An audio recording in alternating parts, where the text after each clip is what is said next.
প্রতিদিনের মতো উদয়পুর মহকুমার শালগড়া এলাকায় জসিম মিয়া নামের এক শ্রমিক কাজের খোঁজে বাড়ি থেকে বের হয়ে পড়েন। যদি কাজ পান তাহলে কাজ শেষ করে প্রতিদিনের জন্য খাদ্য সামগ্রী নিয়ে বাড়ি যান।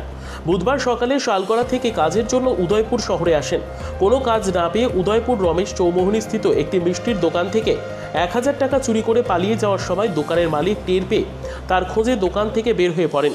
পরে রমেশ চৌমোহনী স্থিত অটোরিকশা স্ট্যান্ড থেকে তাকে ধরে নিয়ে আসে। কিছু উত্তম মধ্যম দিয়ে রাধাকিশোরপুর থানার পুলিশের হাতে তুলে দেওয়া হয়। পরে জসিম মিয়া জানান তার মেয়ে অসুস্থ, চিকিৎসার জন্য পয়সার দরকার।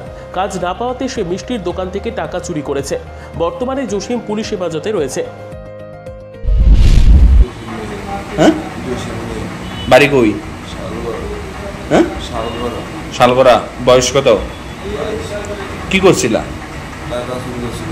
টাকা চুরি কোন জায়গা? রমচুমনি। কোন দোকানে? কত টাকা চুরি করছো? 1000। পরে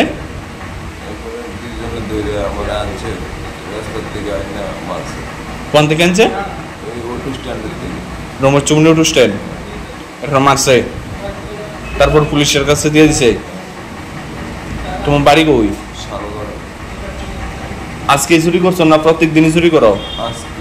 আজকে ওই কি লেগে চুরি করছিল? মায়ের শরীর খারাপ আছিল, আমি পারতেছি না। সকালে আসলাম কাজে, কাজ পাইছি না। মায়ের ডাক্তার দেখাতে লাগবো, টাকা নাই। গিয়েছিলাম, যাই সাথে তাদের দোকানে কেউ নাই। আমি বেশি দেখছি না কত টাকা।